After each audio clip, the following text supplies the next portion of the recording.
السلام علیکم ورحمۃ اللہ وبرکاتہ۔ ان الحمد للہ نحمده ونستعینه ونستغفره ونعوذ باللہ من شرور انفسنا ومن سیئات اعمالنا من يهده اللہ فلا مضل له ومن يضلل فلا هادی له واشهد ان لا الہ الا اللہ وحدہ لا شریک له واشهد ان محمدا عبده ورسوله فاعوذ باللہ السمیع العلیم من الشیطان الرجیم من ہمزہ ونفخہ ونفثہ۔ اہدنا الصراط المستقیم صراط الذین انعمت علیہم غیر المغضوب علیہم ولا الضالین۔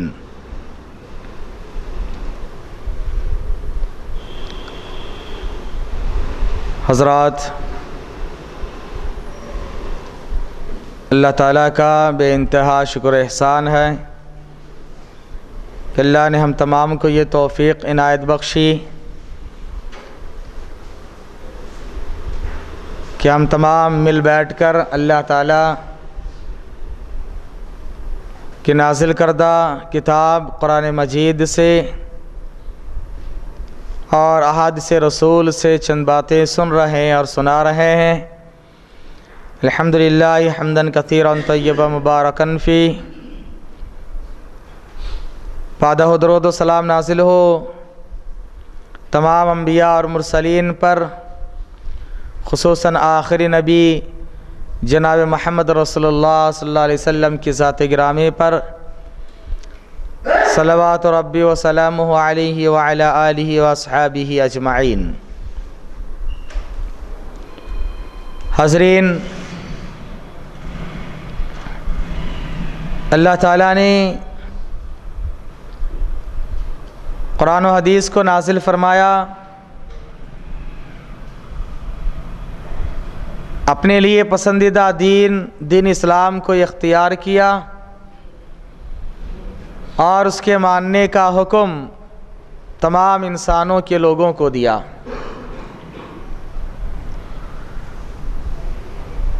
اور یہی دین جس کو صراط مستقیم کہا جاتا ہے، ہم اور آپ ہر نماز کی ہر رکعت میں سورۃ الفاتحہ پڑھتے ہیں، جو کہ قرآن مجید کا سب سے پہلا سورہ ہے، اور اس سورت کے ناموں میں سے ایک اہم نام ام القرآن یا ام الکتاب ہے، یعنی پورے قرآن، اللہ کی کتاب قرآن مجید کی ماں ہے، بنیاد ہے، اصل ہے، جڑ ہے۔ قرآن مجید کا پورا خلاصہ گویا کہ اللہ تعالیٰ نے سورۃ الفاتحہ میں داخل کر دیا، اسی لیے اس کو ہر نماز میں دہرایا جاتا ہے، پڑھا جاتا ہے، اور اس کے بغیر کسی کی کوئی رکعت، کوئی نماز نہیں ہوتی جب تک کوئی نمازی اس سورہ کو نہ پڑھیں، اس کی نماز نہیں ہوتی، چاہے وہ تنہا ہو، جماعت کے ساتھ امام کے پیچھے ہو، جہری نماز ہو یا سری ہو، اور فرائض پڑھنے والے ہو، نفل ہو یا دیگر کوئی بھی نماز، ہر نماز کے ہر رکعت میں ہر ایک کو پڑھنا امام اور مقتدی سب کے لیے ضروری ہے۔ اور اس میں اللہ تعالیٰ نے ہمیں حکم دیا کہ تم اللہ تعالیٰ سے صراط مستقیم کی ہدایت مانگو۔ اللہ سے ہم درخواست کرتے ہیں، اہدنا الصراط المستقیم، اے اللہ تعالیٰ تو صراط مستقیم کی طرف ہماری رہنمائی فرمانا، ہماری ہدایت دینا۔ یہ صراط مستقیم کیا ہے؟ صراط مستقیم کہا کہ صراط الذین انعمت علیہم، ان لوگوں کا راستہ ہے، صراط مستقیم ان لوگوں کی راہ ہے جن پر اللہ تعالیٰ تیرا انعام و اکرام ہوا ہے، جن پر اللہ تعالیٰ تو نے انعام کیا ہے، جن کو تو نے پسند کیا ہے، انہی کا راستہ یہ صراط مستقیم، ہم لوگوں کو صراط مستقیم کی طرف ہدایت دینا۔ اور پھر یہ بھی کہا جاتا ہے غیر المغضوب علیہم ولا الضالین، اللہ تعالیٰ جن لوگوں پر تیرا غیظ و غضب ہوا ہے ان لوگوں کی راہ پر نہ چلانا، اور جو لوگ گمراہ ہو گئے بھٹک گئے ہیں ان کے راستے پر بھی نہیں چلانا، بلکہ انعام یافتہ لوگوں کے راستے میں چلانا۔ سوال یہ پیدا ہوتا ہے کہ یہ انعام یافتہ لوگ کون ہیں جن کے راستے پر چلنے کا حکم دیا گیا؟ اس کی وضاحت سورۃ النساء کی آیت نمبر 69 سے 69 سے ہوتی ہے۔ اللہ تعالیٰ نے فرمایا من یطع اللہ والرسول، جو آدمی اللہ اس کے رسول کی اطاعت کرتا ہے، اس نقطے کو یاد رکھیں، اللہ اس کے رسول کی اطاعت کرتا ہے، اور محبت اطاعت کے بغیر قابل قبول نہیں ہے۔ اطاعت کا لازمی تقاضا کہ وہ محبت کرے گا، اور محبت کا بھی لازمی تقاضا ہے کہ وہ اطاعت کریں۔ لیکن کبھی ایسا ہوتا ہے محبت ہوتے ہوئے اطاعت نہیں ہوتی ہے، لیکن اطاعت ہو تو محبت ہونا ضروری ہے۔ تو کہا کہ منعم علیہم وہ لوگ جن پر اللہ کا انعام ہوا ہے۔ کون لوگ ہیں؟ جو لوگ اللہ اس کے رسول کی اطاعت کرتے ہیں، فاولئک، تو ایسے لوگ مع الذین انعم اللہ علیہم، ان لوگوں کے ساتھ ہیں جن پر اللہ کا انعام ہوا ہے، اللہ نے جن پر انعام و اکرام کیا ہے۔ یہ کون لوگ ہیں؟ ان کی وضاحت ہوتی ہے من النبیین، انبیاء اور مرسلین میں سے یہ لوگ ہیں جن پر اللہ تعالیٰ کا انعام و اکرام ہوا، والصدیقین، اور اسی طرح سے صدیقین، والشہداء، اور شہید لوگ، والصالحین، اور نیک لوگ، وحسن اولئک رفیقا، اور ان لوگوں کی دوستی کا بہترین دوستی ہے۔ اللہ اس کے رسول کی اطاعت کرنے والے لوگ کن کے ساتھ ہیں؟ انبیاء اور مرسلین کے ساتھ، صدیقین کے ساتھ، شہداء کے ساتھ، اور صالحین کے ساتھ۔ اور یہ ایسے صالحین ہیں، ایسے شہداء ہیں، ایسے نیک لوگ ہیں جن کی گواہی رب کائنات نے خود دی ہے۔ ہمارے اور آپ کے خود ساختہ صالحین نہیں ہے، خود ساختہ شہداء نہیں ہے، بلکہ رب کائنات نے خود گواہی دی۔ معلوم ہوا کہ وہ راستہ جس کو مانگنے کا حکم ہمیں اور آپ کو دیا گیا، صراط مستقیم، جس کو ہم ہر رکعت میں مانگتے ہیں، اور وہی اللہ کے پاس قابل قبول ہے، قابل نجات ہے، اور اسی پر چل کر ہم منزل کو پہنچ سکتے ہیں، وہ ہے انبیاء کا راستہ، صدیقین اور شہداء کا راستہ، صالحین کا راستہ، جن پر اللہ کے انعام و اکرام ہوا ہے۔ اور کہا کہ یہ لوگ کون ہیں؟ جو اللہ اس کے رسول کی اطاعت کرتے ہیں۔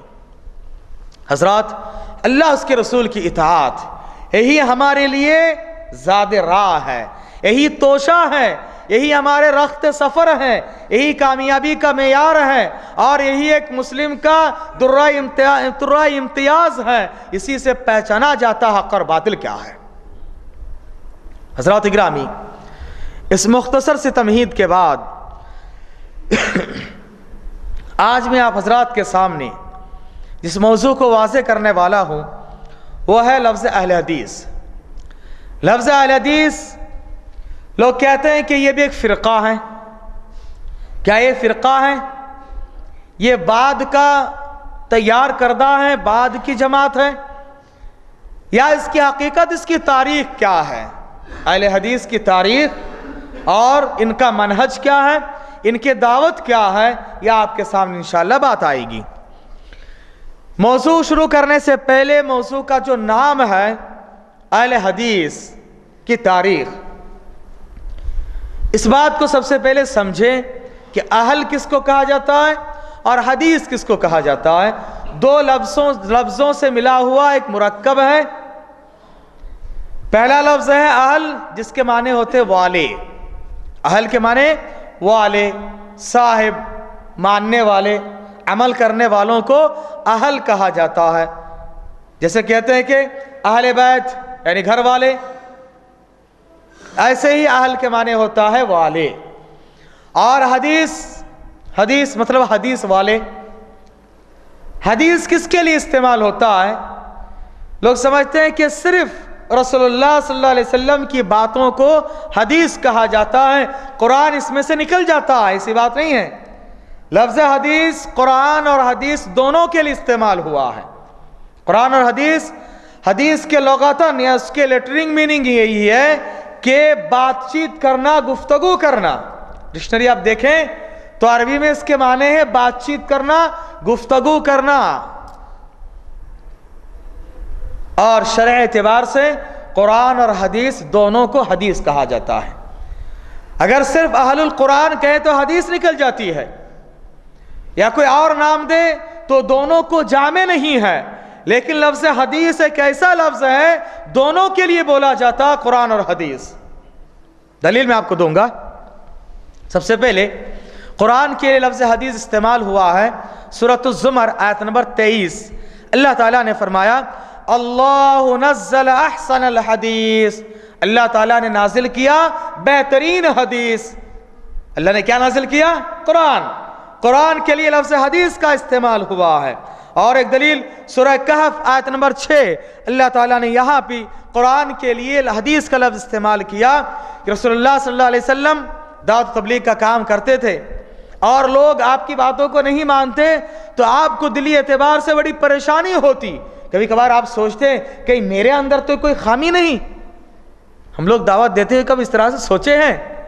آپ سوچتے ہیں کہیں میری دعوت میں کہیں میرے اندر کوئی خامی ہے کیا؟ میں جو سمجھا رہا ہوں ان لوگوں کو سمجھ میں نہیں آ رہا ہے. میں ان کے ہمدرد ہوں، ان کے خیر خواہ ہوں، ان سے نہ روپے پیسے مانگتا ہوں، ان کو میں جہنم سے نجات دے کر جنت کی راہ دکھا رہا ہوں، اور یہ لوگ ہے کہ ٹھکرا کے چلے جا رہے ہیں.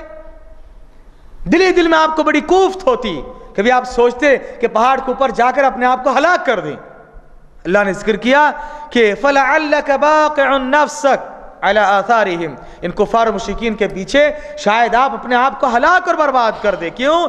إِن لَّمْ يُؤْمِنُوا، یہ لوگ اگر ایمان نہ لے کر آئے بِهَذَا الْحَدِيثِ، اس حدیث پر. اسفا افسوس کے مارے میں. تو حدیث سے مراد یعنی وہ لوگ قرآن پر ایمان نہیں لا رہے تھے، اس لیے اس کو کہا گیا کہ حدیث. آئیے قرآن سے دلیل لینے کے بعد اب ہم حدیث سے دلیل لیتے ہیں کہ حدیث میں بھی لفظ حدیث قرآن کے لیے استعمال ہوا ہے. پہلی دلیل مشہور مسلم شریف ابو داؤد کی روایت ہے، اور رسول اللہ صلی اللہ علیہ وسلم ہر خطبے کے موقع پر، چاہے وہ خطبہ حاجت ہو، خطبہ نکاح ہو، خطبہ عیدین ہو، خطبہ جمعہ ہو، عام وعظ و نصیحت کی محفل ہو، ہر خطبے میں پڑھا کرتے تھے فَإِنَّ خَيْرَ الْحَدِيثِ کتاب اللہ، بہترین حدیث اللہ کی کتاب ہے. اور کیا چاہیے؟ بہترین حدیث اللہ کی کتاب ہے. تو کتاب اللہ کے لیے لفظ حدیث کا استعمال صراحت کے ساتھ ہوا ہے. اب آئیے حدیث کے لیے، رسول کے قول کے لیے بھی حدیث کا لفظ استعمال ہوا ہے. اور یہ بات یاد رکھیں کہ حدیث گرچہ الفاظ اللہ کے رسول کے ہیں لیکن اللہ کی طرف سے ہی نازل شدہ ہے. یہ بھی سورہ تحریم آیت نمبر 3، رسول اللہ صلی اللہ علیہ وسلم نے اپنی بیویوں میں سے بعض کے پاس ایک بات چھپائی تھی، اس کی طرف اشارہ کرتے ہوئے اللہ تعالیٰ نے کہا وَإِذْ أَسَرَّ النَّبِيُّ إِلَىٰ بَعْضِ أَزْوَاجِهِ حَدِيثًا، اور یاد کرو اس وقت کو جب نبی کریم صلی اللہ علیہ وسلم نے اپنی بیویوں میں سے بعض کے پاس ایک حدیث چھپائی. اپنی بات، رسول کی بات کو اللہ تعالیٰ نے حدیث کا لقب دیا ہے.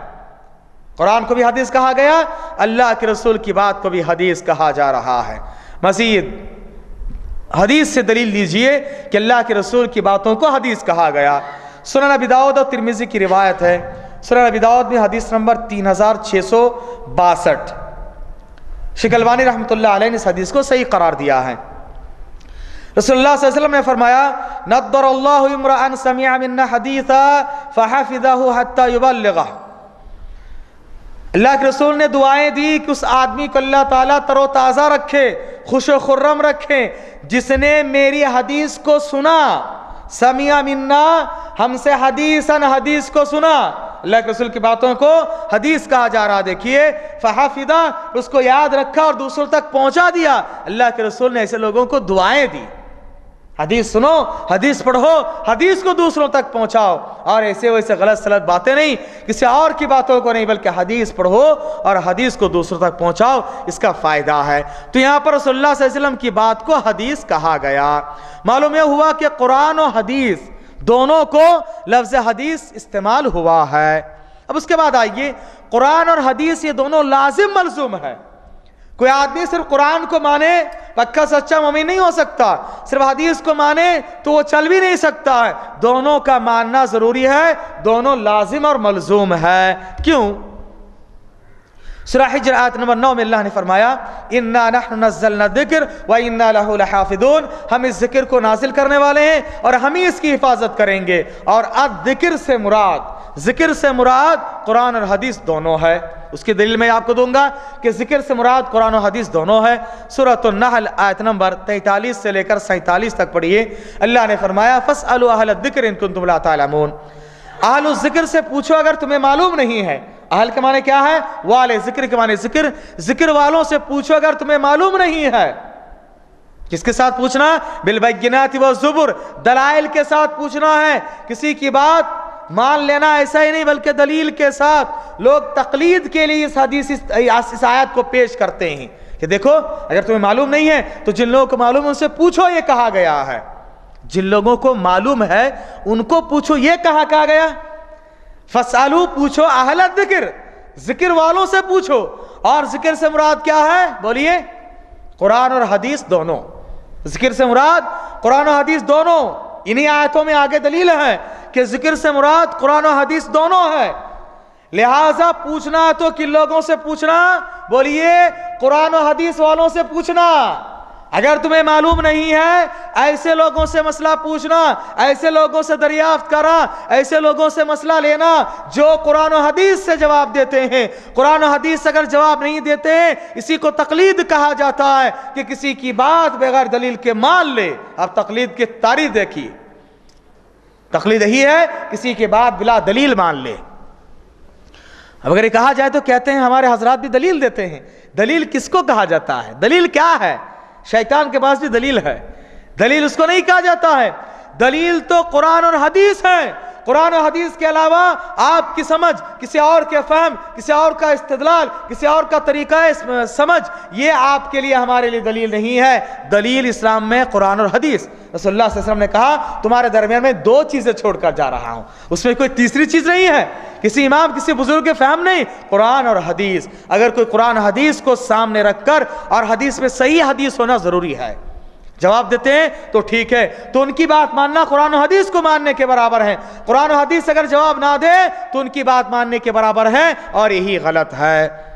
اس کے بعد اللہ نے کہا کہ دیکھو وَأَنزَلْنَا إِلَيْكَ الذِّكْرَ، ہم نے اے نبی آپ کی طرف ذکر کو نازل کیا، آپ کی طرف ذکر کو نازل کیا۔ اور ذکر کو نازل کرنے کا مقصد کیا ہے؟ کہا کہ لِتُبَيِّنَ لِلنَّاسِ مَا نُزِّلَ إِلَيْهِمْ۔ ذکر سے مراد حدیث ہے۔ یہاں پر دیکھو کہا کہ میں نے ذکر کو نازل کیا، ذکر سے مراد قرآن ہے، وہ بھی بات آ گئی کہ اللہ نے قرآن و حدیث کی حفاظت کی ذمہ داری نہیں۔ اور سورہ حجر کے آیت نمبر 9 میں قرآن کو ذکر کہا گیا، حدیث کو ذکر کہا گیا۔ اس کی دلیل دیکھیے، اللہ تعالیٰ نے کہا سورہ نحل کی آیتوں کے درمیان میں وَأَنزَلْنَا إِلَيْكَ الذِّكْرَ، اور اللہ تعالیٰ کے رسول اللہ نے کہا کہ میں نے آپ کی طرف ذکر کو نازل کیا۔ کیوں ذکر نازل کیا؟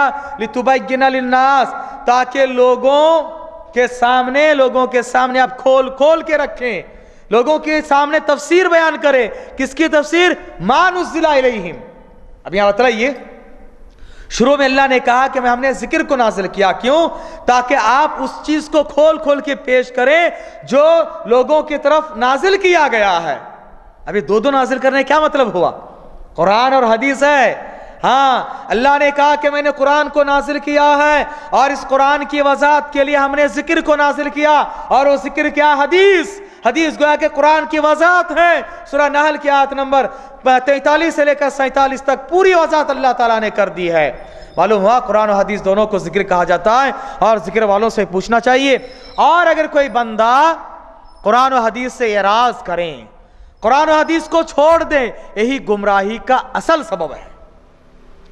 قرآن و حدیث کو چھوڑنا ہی گمراہی کا سبب ہے۔ چنانچہ سورۃ الفرقان آیت نمبر 17 اور 18 دیکھیے اللہ تعالیٰ نے کیسے بیان کیا کہ جو لوگ ذکر سے اعراض کرتے ہیں، ذکر سے منہ موڑ لیتے ہیں، یعنی قرآن و حدیث سے منہ موڑ لیتے ہیں، ان کا انجام کیا ہوتا؟ وہ لوگ گمراہ ہو جاتے ہیں۔ قیامت کے میدان میں اللہ تعالیٰ مشرک اور جن لوگوں کو یہ شرک کرتے تھے، جن لوگوں کو اللہ کے پارٹنر بناتے تھے، دونوں کے سامنے لائے گا، لا کر ان کے معبودان باطلہ سے پوچھے گا کہ تم نے فلاں پیر ولی بزرگوں کو پکارا، فلاں فلاں کی پرستش کی، ان پیر ولی بزرگوں کو بلایا جائے گا، آؤ۔ اللہ تعالیٰ کہے گا، اس وقت اللہ تعالیٰ کیا کہے گا؟ وَيَوْمَ يَحْشُرُهُمْ، جس دن اللہ تعالیٰ ان لوگوں کو وَمَا يَعْبُدُونَ مِن دُونِ اللَّهِ، اور اللہ کو چھوڑ کے جن کی عبادت کرتے تھے ان کو اللہ جمع کرے گا، فَيَقُول، اللہ تعالیٰ کہے گا أَأَنْتُمْ أَضْلَلْتُمْ عِبَادِي، کیا تم نے ہمارے ان بندوں کو گمراہ کیا؟ ہاؤلائی، یہ میرے بندے ہیں نا، ان کو تم نے گمراہ کیا، تم نے کہا کہ تم کو پکارا جائے، تمہاری عبادت و بندگی کی جائے، اس وقت وہ لوگ انکار کر دیں گے۔ جن کو تم نے ولی بنایا، پیر بنایا، بزرگ بنایا، وسیلہ بنایا، ذریعہ بنایا، سفارش کے حقدار بنایا، یہ لوگ اگر توحید پرست ہو، دیکھو یہ لوگ انکار کرتے ہوئے کہیں گے کہ اللہ تعالیٰ جب پوچھے گا کیا تم نے ان کو گمراہ کیا تھا، ام ہم ضلوا السبیل، یا یہ لوگ راستے سے خود بھٹک گئے تھے، تو کیا کہیں گے وہ لوگ؟ قالوا، یہ لوگ کہیں گے سبحانک، اے اللہ تعالیٰ تیری ذات پاک ہے، ہم کون ہوتے ہیں عبادت کے حقدار اور عبادت کا حکم دینے والے؟ ما کانا ینبغی لنا، ہمارے لیے مناسب نہیں ہے کہ ہم کسی کو یہ حکم دے ہماری عبادت و بندگی کرو، ان نتخذ من دونک من اولیاء، کہ ہم اللہ کو چھوڑ کے اولیاء بنا لے، ہمارے لیے مناسب نہیں ہے۔ اولیاء خود انکار کر دیں گے۔ اس کے بعد کہیں وَلَكِنْ مَتَّعْتَهُمْ، اے اللہ تعالیٰ تو نے ان کو بہت دنیا میں نواز دیا تھا، دنیا میں زیادہ آسودگی اور دنیا میں زیادہ مال و دولت پانے والے ہی انکار کرتے ہیں۔ اللہ نے تو نے ان کو دنیا میں بہت مال و متاع دیا تھا، وَآبَاءَهُمْ، اور ان کے باپ دادا کو بھی دیا، حَتَّى نَسُوا الذِّكْرَ، یہاں تک کہ وہ لوگ ذکر کو بھلا دیے، ذکر کو بھلا دیے۔ کس کو؟ ذکر کو۔ اور ذکر کون ہے؟ قرآن و حدیث۔ کہا کہ قرآن حدیث کو ٹھکرا دیے، انکار کر دیے، بھلا دیے۔ کب؟ مال و دولت اللہ تو نے دے دی ہے، معلوم ہے وہ کفار و مشرکین انکار کرنے والوں کو اللہ تعالیٰ دیتا ہے، نوازتا ہے۔ دنیا کوئی معیار حق نہیں ہے، کامیابی کا معیار نہیں ہے۔ وَكَانُوا قَوْمًا بُورًا، کہا کہ ذکر سے اعراض کرنے کی وجہ سے لوگ گمراہ قوم ہو گئے، ہلاک ہونے والے ہو گئے۔ رسول اللہ صلی اللہ علیہ وسلم نے بھی اسی کی وضاحت کرتے ہوئے کہا کہ دیکھو میں تم کو ایک ایسی ملت پر چھوڑے جا رہا ہوں جس کی رات بھی دن کی طرح روشن ہے، دن کی رات دن کی طرح روشن ہے، اور یہ طریقہ، یہ صحیح اسلوب، اس سے وہی روگردانی کرے گا جو ہلاک ہونے والا ہو۔ ترکتکم علی المحجۃ البیضاء، محجۃ البیضاء لیلھا کنہارھا لا یزیغ عنھا الا ہالک۔ رسول کے طریقے سے قرآن و حدیث سے وہی اعراض کر سکتا جو ہلاک ہونے والا ہو۔ اب سوال یہ پیدا ہوتا ہے کہ ذکر سے مراد قرآن و حدیث، قرآن و حدیث کو ماننے کا حکم دیا گیا، وہی راستہ سیدھا راستہ ہے، وہی اللہ کا راستہ ہے، اور اسی طرح سے انبیاء اور شہداء صالحین کا راستہ ہے، جن پر اللہ کے نام ہوا ہے، ان کا راستہ ہی ماننا ہے۔ اب سوال یہ پیدا ہوتا ہے کون لوگ اس کو مانتے ہیں؟ ہر آدمی اپنی اپنی جگہ پر دعویٰ کرتے ہیں، اور لوگ کہتے ہیں کہ اہل حدیث یہ کب سے ہیں، ان کے مختصر سا تعارف کیا ہے؟ یاد رکھیں اہل حدیث کون ہیں تو ان کا تعارف یہی ہے، قرآن اور حدیث کے ماننے والے۔ اہل الحدیث وہی ہے کہ حدیث، قرآن و حدیث دونوں کو کہا گیا، اور معلوم ہوا کہ قرآن و حدیث کے ماننے والے کو اہل حدیث کہا جاتا ہے۔ آئیے ہم حدیث سے دلیل لیتے ہیں۔ لوگ کہتے ہیں کہ اہل حدیث یہ لفظ قرآن و حدیث میں نہیں ہے، آپ کو میں دلیل دوں گا انشاءاللہ کہ حدیث میں لفظ اہل حدیث آیا ہوا ہے۔ چنانچہ پہلی دلیل حدیث سے، امام ذہبی نے اس کو تذکرۃ الحفاظ ایک بہترین کتاب ہے اس میں ذکر کیا، اسی طرح سے شرف اصحاب الحدیث ایک کتاب اس میں ہے، اور یہ حدیث کی کتاب امام بیہقی کی شعب الایمان مشہور حدیث کی کتاب ہے، اس میں حدیث نمبر 251 اور 50 دونوں حدیثوں میں ہے۔ رسول اللہ صلی اللہ علیہ وسلم سے ان کے ساتھی، ان کے صحابی ابو سعید خدری رضی اللہ تعالی عنہ بیان کرتے ہیں، ان ابی سعید الخدری انہ کان اذا رأى الشاب، وہ جب کسی نوجوان کو دیکھتے کہ ان کے پاس حدیث حاصل کرنے کے لیے آئے ہیں، حدیث کا علم حاصل کرنے کے لیے کوئی نوجوان آئے ہیں تو کیا کہتے ہیں؟ مرحباً بوصیت رسول اللہ، اللہ کے رسول کی وصیت کی وجہ سے آؤ ہم تمہارا استقبال کرتے ہیں۔ صحابی جب کسی بات کی نسبت رسول کی طرف کریں اس کو حدیث مرفوع کہا جاتا ہے۔ صحابی رسول ابو سعید نے کیا کہا؟ اللہ کے رسول کی وصیت سے نوجوان کے تعلق سے جو حدیث پڑھتے ہیں، پڑھاتے ہیں، حدیث پر عمل کرتے ہیں اور حدیثوں کے علم حاصل کرتے ہیں، ان کو مرحبا کہتے ہیں، ویلکم کہتے ہیں۔ اس کے بعد کہتے ہیں کہ امرنا رسول اللہ نے ہمیں حکم دیا، کیا حکم دیا؟ ان نوصی لکم فی المجلس، مجلس میں تمہارے لیے وسعت پیدا کریں جو حدیث پڑھنے کے لیے آتے ہیں، ونفہمکم الحدیث، اور تم کو حدیث سکھائیں۔ کیوں؟ فَإِنَّكُمْ خُلُوفُنَا، اس لیے کہ ہم گزر جائیں گے، صحابہ گزر جائیں گے، تو صحابہ کے بعد تم ہی ہمارے آنے والے خلیفہ ہو۔ صحابہ کے خلیفہ کون؟ اہل حدیث۔ کہا کہ حدیث پڑھنے والے، حدیث پر عمل کرنے والے کون کہہ رہے ہیں؟ صحابی رسول، اور اللہ کے رسول کی طرف نسبت کہ اللہ کے رسول نے وصیت کی، اللہ کے رسول نے حکم دیا، فَإِنَّكُمْ خُلُوفُنَا، تم ہمارے بعد آنے والے ہمارے جان نشین ہو، ہمارے تم لوگ ہمارے بعد آنے والے عمل کرنے والے ہو، اور ہمارے بعد تم ہی لوگ اس مشن کو آگے بڑھانے والے ہو۔ اور اس کے بعد کہا کہ تمہارا نام کیا ہے؟ وَأَهْلُ الْحَدِيثِ بَعْدُنَا، صاف ہے ایک دم۔ ابو سعید خدری نے کہا وَأَهْلُ الْحَدِيثِ بَعْدُنَا، ہمارے بعد تم اہل حدیث ہو۔ اللہ اکبر، سبحان اللہ، اللہ کا شکر احسان ہے کس طرح سے دیکھو بیان کر دیے کہ تم میرے بعد تم ہی لوگ اہل حدیث ہو۔ اس کے بعد آئیے دوسری دلیل لیتے ہیں، ترمذی کی صحیح حسن درجے کی روایت ہے، اور امام ترمذی نے اس کو حسن اور صحیح قرار دیا، حدیث نمبر 2192۔ رسول اللہ صلی اللہ علیہ وسلم نے فرمایا کہ جب شام کے لوگ بگڑ جائے تو کوئی بھلائی تمہارے اندر نہیں ہے۔ اس کے بعد آپ نے کہا کہ میری امت کا ایک گروہ ہمیشہ برحق رہے گا اور اللہ تعالیٰ کی طرف سے ان پر مدد ہوگی، اور کوئی ان کو اگر مدد چھوڑ دے، ہاتھ کھینچنے کوئی ان کو ذلیل رسوا نہیں کر سکتا ہے، اور کوئی ان کو نقصان پہنچا نہیں سکتا، چاہے وقتی طور پر کچھ ہو جائے لیکن آخرکار اللہ کی مدد ان کے شامل حال ہوگی۔ اس کے بعد امام بخاری نے بھی حدیث روایت کی ہے دوسرے معنی کے ساتھ۔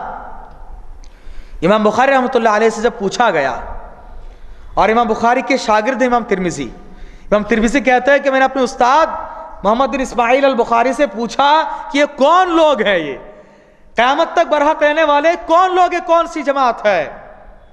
تو انہوں نے، اور پھر امام بخاری کے استاد علی ابن مدینی نے، کون؟ ترمذی بھی کہہ رہے ہیں میرے استاد امام بخاری نے کہا، اور ان کے استاد علی ابن مدینی نے کہا کہ ہم اصحاب الحدیث، کہ وہ لوگ اہل حدیث ہیں، اصحاب الحدیث ہیں وہ لوگ، الحمدللہ۔ اور یہ دو حدیث سے میں نے آپ کو دلیل دی۔ اب آئیے دیکھیے علماء کرام کے اقوال اور حدیث سے علماء کرام نے جو استدلال کیا ہے ان کی دلیل لے لیتے ہیں۔ سب سے پہلے یعنی اس کے بعد ایک دلیل ہے سنن ابن ماجہ وغیرہ کی روایت ہے، اور روایت مشہور حدیث ہے، مشہور روایت ہے، ہر آدمی جانتا ہے کہ رسول اللہ صلی اللہ علیہ وسلم نے فرمایا میری امت 73 فرقوں میں بڑھ جائے گی، ان میں سے ایک فرقہ جنتی ہے، ناجی ہے۔ اور آپ صلی اللہ علیہ وسلم کا طریقہ بیان کیا کہ کون ہے، تو کہا کہ جو میرے اور میرے صحابہ کے طریقے پر چلنے والے ہو، چاروں اماموں میں سے، چاروں امام کو برحق ماننے والوں، امامی کی باتوں کو ماننے والے مانو۔ دیکھو امام احمد بن حنبل کیا کہتے ہیں اس حدیث کے بعد۔ امام احمد بن حنبل سے جب پوچھا گیا کون ہے، انہوں نے کہا اِلَّمْ يَكُونُوا أَهْلُ الْحَدِيثِ اِلَّمْ يَكُونُوا أَصْحَابَ الْحَدِيثِ، اگر یہ اہل حدیث نہیں ہے، اصحاب حدیث نہیں ہے، فَلَا أَدْرِي مَنْ هُمْ، تو میں نہیں جانتا ہوں کہ دوسرا کون ہے۔ اللہ اکبر، سبحان اللہ۔ امام بخاری کا ہی منہج ہے، اور ان کے استاد علی ابن مدینی کا یہ خیال ہے، امام ترمذی کا یہ خیال ہے، اور ائمہ اربعہ میں سے احمد بن حنبل بھی وہی کہہ رہا ہے کہ اگر یہ اہل حدیث نہیں تو مجھے پتہ نہیں کہ دوسرے کون ہے۔ قیامت تک برحق رہنے والی جماعت اہل حدیث۔ اور اس کے بعد ایک اور دلیل لیجئے، بخاری اور مسلم کی روایت ہے، اور اس میں اس حدیث کو ذرا سامنے رکھ کر ہم 5 منٹ کے لیے ذرا تشریح کے ساتھ معلوم کریں گے۔ آپ صلی اللہ علیہ وسلم نے فرمایا کہ میری امت کا ایک گروہ برابر، لا تزال طائفۃ من امتی، میری امت میں یہ گروہ برابر حق پر رہے گی، ایک جماعت، ایک گروہ برابر حق پر رہے گا۔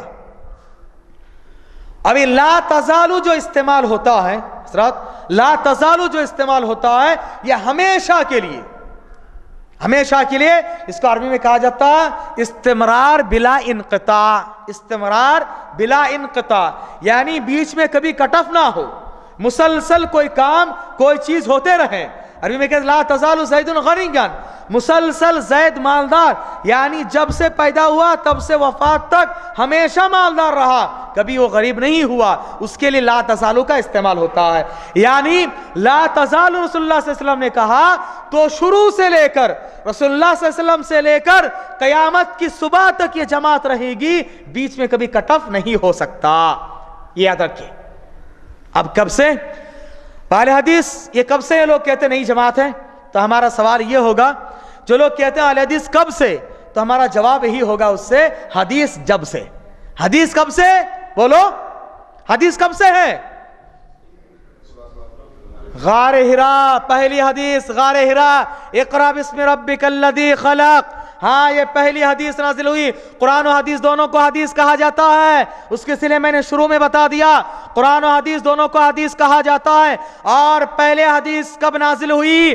اقرا بسم ربک الذی خلق، غار حرا میں محمد صلی اللہ علیہ وسلم پر۔ تو سب سے پہلے اہل حدیث کون؟ بولو، محمد صلی اللہ علیہ وسلم سب سے پہلے اہل حدیث۔ ہاں، یہاں سے اہل حدیث کی تاریخ جڑتی ہے، ان کا سلسلہ یہاں سے جڑتا ہے کہ اہل حدیث کب سے، تو اس کا جواب یہی ہوگا حدیث جب سے ہے، اہل حدیث تب سے ہے، کیونکہ حدیث کے ماننے والے، حدیث پر عمل کرنے والے اہل حدیث کہا جاتا ہے۔ جب سے حدیث ہے تب سے اہل حدیث بھی موجود ہے، جب تک حدیث رہے گی تب تک اہل حدیث موجود رہے گی۔ رسول اللہ صلی اللہ علیہ وسلم نے فرمایا تمہارے درمیان قرآن و حدیث چھوڑے جا رہا ہو، اور یہ دونوں اس وقت تک جدا نہیں ہوں گے یہاں تک کہ قیامت کے میدان میں حوض کوثر کے پاس میرے پاس یہ دونوں پہنچ جائیں، یعنی قیامت اور قیامت کے بعد تک بھی انشاءاللہ یہ موجود۔ جب سے حدیث موجود، اہل حدیث بھی موجود، اور جب تک حدیث موجود انشاءاللہ اہل حدیث بھی اس وقت تک موجود۔ اب آئیے، اہل حدیث کا سلسلہ کبھی ختم نہیں ہوا، کیونکہ پہلے اہل حدیث کون ہوئے؟ محمد صلی اللہ علیہ وسلم، اور ان کے بعد صحابہ اکرام سب کے سب اہل حدیث تھے، اور ان کے بعد تابعین، تبع تابعین، یہ سلسلہ جڑتا ہے شروع سے لے کر آخر تک، آج تک ہے، سلسلہ ختم نہیں ہوا، کیونکہ آپ نے کہا لا تزالو، کبھی ختم نہیں ہوگا۔ جو لوگ اپنے آپ کو حنفی کہتے ہیں، ان کا سلسلہ کب سے شروع ہوا؟ امام ابو حنیفہ کی پیدائش ہوئی 80 ہجری میں، اس سے پہلے تم کہاں تھے؟ کٹ آف ہو گیا، کٹ آف ہو گیا۔ اس کے بعد امام مالک کی پیدائش ہوتی ہے 93 ہجری میں، اس سے پہلے تم کہاں تھے؟ تمہارا سلسلہ کٹ آف ہو گیا، لا تزالو میں نہیں ہے۔ اس کے بعد امام شافعی کی پیدائش ہوتی ہے 150 ہجری میں، کٹ آف ہو گیا۔ امام احمد بن حنبل کی پیدائش ہوتی ہے 164 ہجری میں، 164 میں۔